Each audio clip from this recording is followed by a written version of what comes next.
Hello दोस्तों, स्वागत है आप सभी का अपने यूट्यूब चैनल पर, जहां हम पढ़ेंगे आज सामान्य ज्ञान के कुछ बहुविकल्पी प्रश्न जो कि सभी प्रकार के एग्जाम में काफ़ी हेल्पफुल होंगे।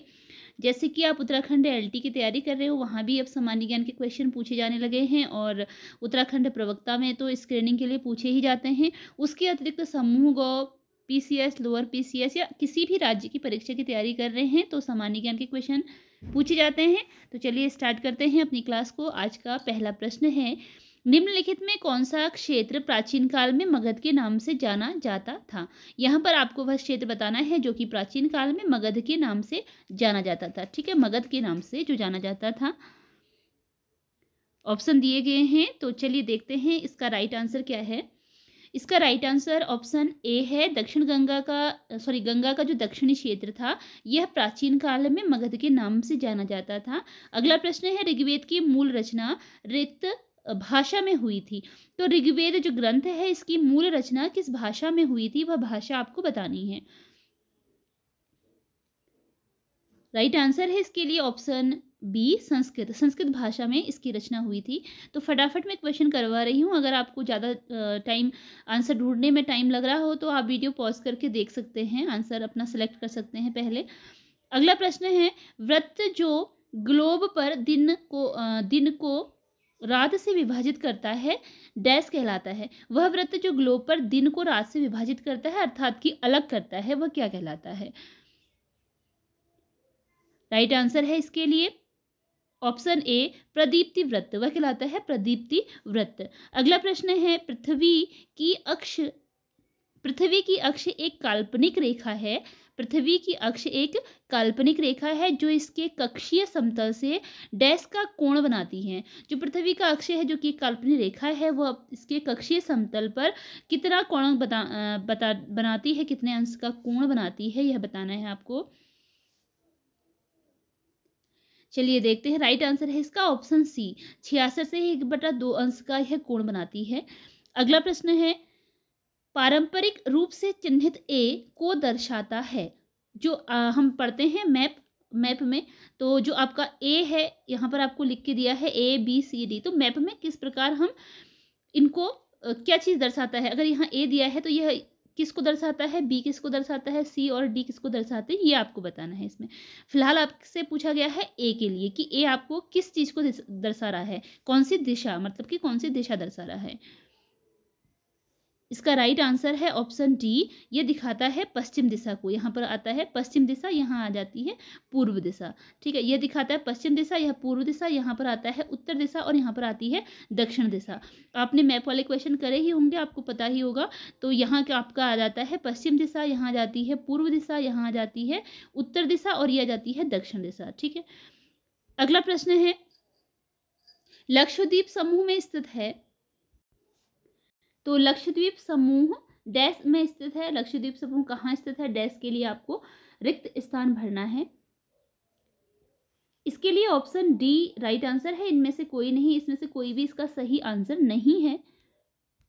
ऑप्शन डी इसके लिए राइट आंसर हो गया। तो जो लक्षद्वीप समूह है यह भारत के मैप में हम जब देखते हैं तो मैप में ये हमें इस दिशा में दिखता है। यहाँ पर लक्षद्वीप है जो कि अरब सागर में है। ठीक है, यहाँ पर कौन सा आता है, अरब सागर आता है। और इस दिशा में आता है बंगाल की खाड़ी, जहाँ की अंडमान निकोबार द्वीप समूह है बंगाल की खाड़ी में। और इधर आता है अरब सागर जहाँ की लक्षद्वीप है।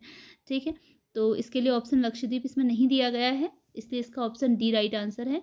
अगला प्रश्न है, ब्राजील में पाया जाने वाला कपोस डैश है। ब्राजील में जो कपोस पाया जाता है वह इनमें से क्या है।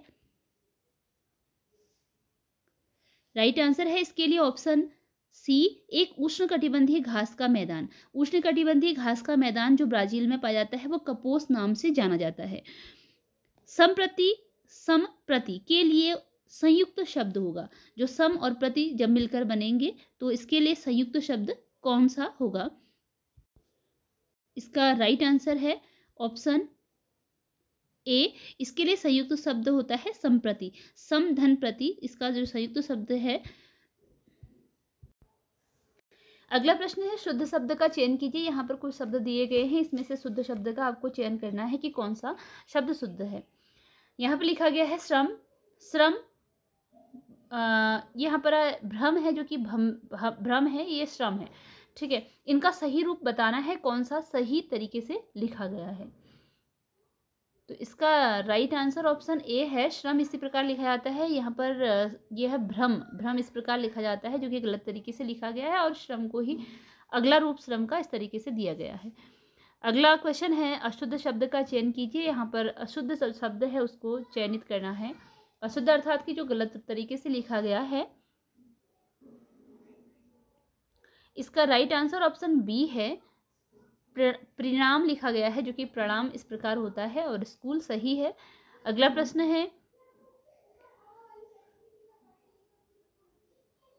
विसर्ग संधि के उदाहरण हैं। इनमें से कौन सा है जो कि विसर्ग संधि का उदाहरण है? मनोभाव है और उद्योगपति है। तो इसके लिए राइट आंसर ऑप्शन सी है, मनोभाव और उद्योगपति दोनों ही विसर्ग संधि के उदाहरण हैं। अगला प्रश्न है, विदेशी, इसमें थोड़ा कन्फ्यूजन है। अब ये उद्योगपति वाला शायद विसर्ग संधि के अंतर्गत आता हो ना, तो मनोभाव तो मन धन भाव होता है, यह तो विसर्ग संधि का उदाहरण है, लेकिन उद्योगपति वाले को आप चेक कर लीजिएगा एक बार, क्योंकि इसमें थोड़ा कन्फ्यूजन हो रहा है मुझे कि हो सकता है ये इसके अंतर्गत ना आता हो, विसर्ग संधि के अंतर्गत। अगला प्रश्न है, विदेशी शब्द या शब्दों का चयन कीजिए। इनमें से कौन सा शब्द विदेशी है? बेगम, प्याज, मुकदमा। तो राइट आंसर ऑप्शन डी है इसमें। ये सभी शब्द जो हैं ये विदेशी शब्द हैं। चंद्र के या फिर का पर्यायवाची शब्द है। जो चंद्र शब्द है यानी कि चंद्रमा, चंद्र का, इसमें से कौन सा पर्यायवाची है वह बताना है आपको। पहला ऑप्शन है सुधांशु और अगला है राकेश। तो इसका जो राइट आंसर है वो ऑप्शन सी है। सुधांशु और राकेश दोनों ही चंद्र के पर्यायवाची होते हैं। अगला है कनक, कंचन, किसके पर्यायवाची शब्द हैं? कनक और कंचन किसके पर्यायवाची शब्द हैं?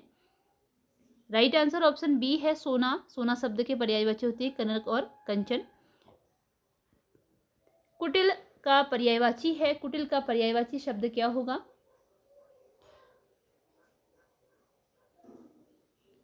तो कुटिल का पर्यायवाची बताना है आपको।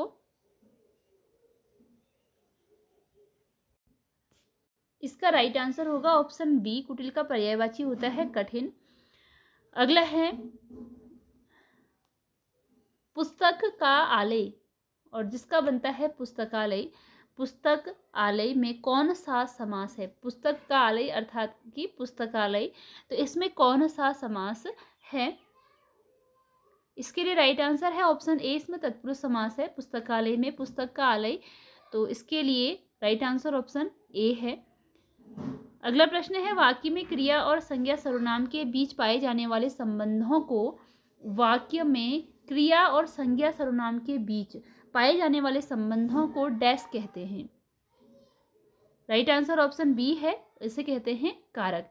क्रिया और संज्ञा सर्वनाम के बीच जो संबंध पाए जाते हैं उनको कहते हैं कारक। जैसे हम देखते हैं, अभी हमने पढ़ा कारक क्या था? पुस्तक का आलय, पुस्तकालय।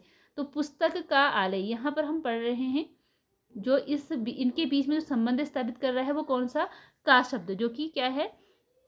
कारक है। ठीक है, ये कारक चिन्ह है, ये संबंध स्थापित कर रहा है, तो ये कहलाता है कारक।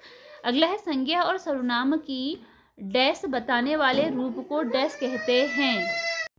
अब यहाँ बताना है आपको, जो संज्ञा और सर्वनाम की क्या बताते हैं उन्हें क्या कहेंगे। इसका राइट आंसर है ऑप्शन सी। तो संज्ञा और सर्वनाम की जो विशेषता बताते हैं उन्हें कहते हैं विशेषण।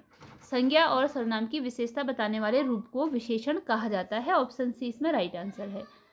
अगला प्रश्न है, सरल वाक्य का चयन कीजिए। इसमें से सरल वाक्य कौन सा है? ऑप्शन में है, मोहन हंसता है, शीला आपको अपना बड़ा भाई मानती है, माता जी ने सीमा को एक साड़ी दी। तो सरल वाक्य बताना है। उपरोक्त सभी ये सारे ही सरल वाक्य के अंतर्गत आते हैं। अगला प्रश्न है, श्रीलंका द्वीप को पहले कहा जाता था। श्रीलंका द्वीप को पहले किस नाम से जाना जाता था? इसका राइट आंसर ऑप्शन सी है, सीलोन नाम से जाना जाता था श्रीलंका द्वीप को पहले। जो शैल समूह भूजल को संचित नहीं करता उसे कहते हैं। जो शैल समूह भूजल को संचित नहीं करता है उसे क्या कहा जाता है? राइट आंसर ऑप्शन डी है इसके लिए, एक्विक्लूट कहा जाता है, जो भूजल को संचित नहीं करता है। अभ्रक का अत्यधिक उत्पादक देश कौन सा है? इसका राइट आंसर ऑप्शन ए है, भारत। अगला प्रश्न है, भाखड़ा बांध किस नदी पर बना है? जो भाखड़ा बांध है यह इनमें से किस नदी पर बना हुआ है? ऑप्शन दिए गए हैं, तो राइट आंसर है इसके लिए ऑप्शन सी, सतलज नदी पर बना हुआ है भाखड़ा बांध। अगला प्रश्न है, विश्व का 90% से अधिक जीव समूह इसमें है। विश्व का 90% से अधिक जीव समूह इसमें है। इनमें से कौन सी में है विश्व का 90% से अधिक जीव समूह? राइट आंसर ऑप्शन सी है, समुद्र में। अंतर्राष्ट्रीय दिनांक रेखा का लगभग इसके बराबर होती है? अंतर्राष्ट्रीय दिनांक रेखा लगभग बराबर होती है किसके? ऑप्शन बी राइट आंसर है, 180वीं यामोत्तर रेखा के बराबर होती है अंतर्राष्ट्रीय दिनांक रेखा। भारत के राष्ट्रपति द्वारा राज्यसभा के लिए कितने सदस्य नियुक्त किए जाते हैं? भारत के राष्ट्रपति द्वारा राज्यसभा के लिए कितने सदस्य नियुक्त किए जाते हैं? ऑप्शन सी इसके लिए राइट आंसर है, 12 सदस्य नियुक्त किए जाते हैं। इनमें से कौन सा स्थिरीकरण के वितरण का यादृच्छिक का सूचक है? इनमें से कौन सा स्थिरीकरण के वितरण का यादृच्छिक का सूचक है? राइट आंसर है ऑप्शन बी, सागर का अत्यंत सामान्य लवण है। सागर का अत्यंत सामान्य लवण इसमें कौन सा है? इसके लिए राइट आंसर है ऑप्शन ए, सोडियम क्लोराइड। सागर का जो अत्यंत सामान्य लवण है वह सोडियम क्लोराइड है, जो कि लगभग 85% पाया जाता है। अगला है, कोलकाता बंदरगाह डैश में स्थित है। कोलकाता बंदरगाह इसमें से कौन सी नदी पर स्थित है? राइट आंसर है ऑप्शन बी, हुगली नदी पर स्थित है कोलकाता बंदरगाह। अगला प्रश्न है, संसार में किस महाद्वीप पर सबसे कम जनसंख्या है? संसार में कौन सा महाद्वीप है जहां पर सबसे कम जनसंख्या है?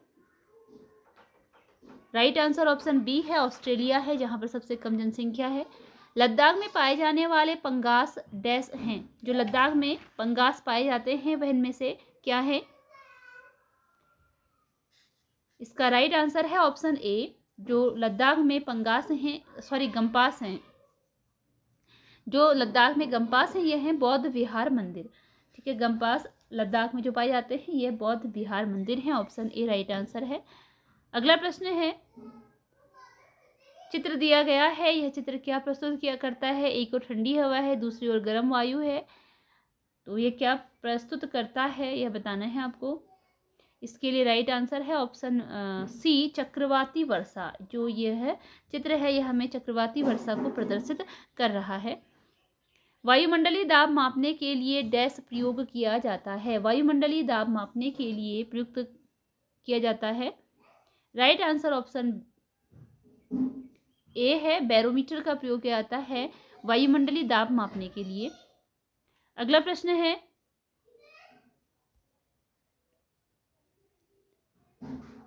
निम्नलिखित में से कौन सा प्रसिद्ध पर्यावरण अनुकूल ऑटोमोबाइल ईंधन है? पर्यावरण के अनुकूल, जिससे कि पर्यावरण को नुकसान ना पहुंचे, ऐसा कौन सा ईंधन है? राइट आंसर है इसके लिए option D, CNG. Option D, CNG इसके लिए राइट आंसर है। अगला प्रश्न है, ऑर्गेनिक खेती में क्या होता है बताना है आपको यहाँ पर कि ऑर्गेनिक खेती क्या होती है। राइट आंसर ऑप्शन ए है, प्राकृतिक खाद तथा कीटनाशकों पेस्टिसाइड का प्रयोग किया जाता है। जो ऑर्गेनिक खेती होती है उसमें प्राकृतिक खाद का और कीटनाशकों का, जो कि पेस्टिसाइड होते हैं, उसका प्रयोग किया जाता है। अगला प्रश्न है, डैश का उपयोग समुद्र की गहराई नापने में होता है? डैश का प्रयोग समुद्र की गहराई नापने में होता है। किसका प्रयोग होता है समुद्र की गहराई नापने में? इसका राइट आंसर है ऑप्शन बी फेथोमीटर। जो फेथोमीटर होता है इसका प्रयोग समुद्र की गहराई मापने में होता है। अगला प्रश्न है गलत युग्म का चयन कीजिए। यहाँ पर जो युग्म गलत है, जो कि जोड़ा गलत है, वो बताना है आपको। कौन सा जोड़ा गलत है? तो ऑप्शन दिए गए हैं, देखिए। पहला है एरिज ऑब्जर्वेटरी है नैनीताल में, पेट्रोलियम भारतीय पेट्रोलियम संस्थान Haridwar, Kedarnath wild life sanctuary Rudraprayag और सोन नदी वाइल्ड लाइफ सेंचुरी पौड़ी। इसमें आपको अभी गलत को बताना है कि कौन सा इसमें गलत है। इसके लिए राइट आंसर ऑप्शन बी है। जो भारतीय पेट्रोलियम संस्थान है वो हरिद्वार नहीं है। ऑप्शन बी राइट आंसर है। तो जो भारतीय पेट्रोलियम संस्थान है ये स्थित है देहरादून में, ठीक है। ये कहाँ स्थित है? देहरादून में स्थित है भारतीय पेट्रोलियम संस्थान। इसके अतिरिक्त जो एरिज ऑब्जर्वेटरी है नैनीताल सही है, Kedarnath wild life sanctuary Rudraprayag सही है और सोन नदी वाइल्ड लाइफ सेंचुरी पौड़ी में है, यह सही है। अगला प्रश्न है डैश हवाई अड्डा पिथौरागढ़ में स्थित है। इनमें से कौन सा हवाई अड्डा है जो कि पिथौरागढ़ में स्थित है? इसके लिए राइट आंसर है ऑप्शन सी नैनी सैनी। नैनी सैनी जो हवाई अड्डा है यह पिथौरागढ़ में स्थित है। किसाऊ बांध डैश नदी पर बना है। किसाऊ बांध इनमें से कौन सी नदी पर बना है?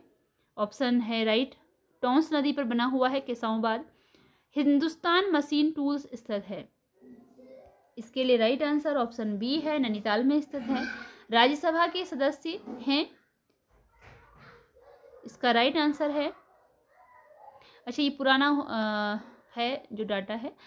अगला क्वेश्चन देखते हैं। ऊंचाई के वर्धमान के साथ तापमान के वर्धमान को कहा जाता है। जैसे ऊंचाई बढ़ती है तो तापमान भी बढ़ता है, वर्धमान का मतलब बढ़ने से है। इसे क्या कहते हैं? इसके लिए राइट आंसर है ऑप्शन सी, इसे कहते हैं तापमान का पलटना। सामान्य रूप से अगर देखा जाए तो ऊंचाई के बढ़ने के साथ जो तापमान होता है उसमें गिरावट आती है, वायुदाब घटता जाता है।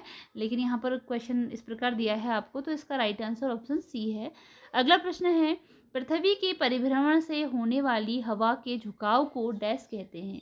जब पृथ्वी का परिभ्रमण होता है और उसके बाद हवा में जो झुकाव आता है तो उसे क्या कहा जाता है?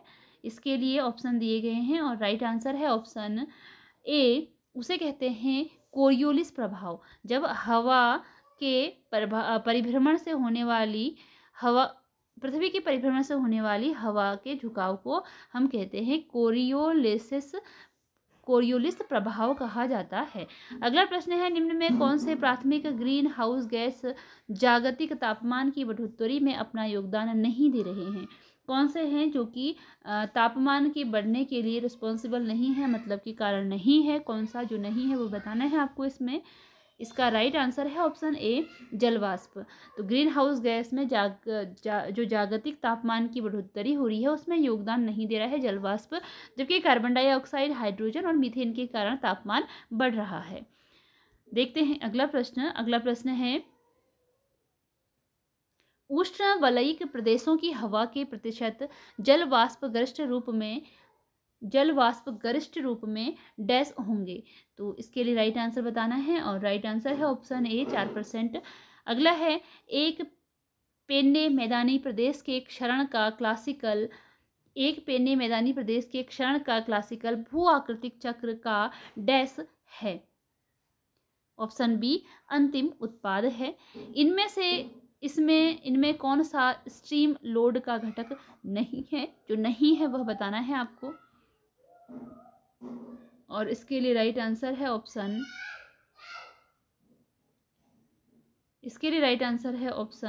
सी, कछार का लोड। ऑप्शन सी इसके लिए राइट आंसर है। अगला है इनमें से कौन सा जनजातीय अर्थव्यवस्था से संबंधित है? इनमें से कौन सा जनजातीय अर्थव्यवस्था से संबंधित है? राइट आंसर है ऑप्शन डी, अंतरण कृषि। जनजातीय अर्थव्यवस्था से संबंधित है अंतरण कृषि। यहाँ फिर से आपको युग्म बताने हैं, सही युग्म का चयन करना है।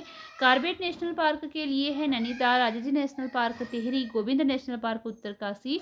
तो सही युग्म बताने हैं कौन सा है और अगला ऑप्शन है ए और सी दोनों सही हैं, तो इसका राइट आंसर ऑप्शन सी है। ए और सी सही है। कार्बेट नेशनल पार्क नैनीताल में है और गोविंद नेशनल पार्क है उत्तरकाशी में। तो इसी के साथ आज की यह वीडियो यहीं पर एंड होती है। मिलते हैं अगली क्लास में कुछ नए प्रश्नों के साथ। वीडियो अगर पसंद आई हो, क्वेश्चन यूजफुल लगे हो तो चैनल को सब्सक्राइब जरूर कीजिएगा। धन्यवाद।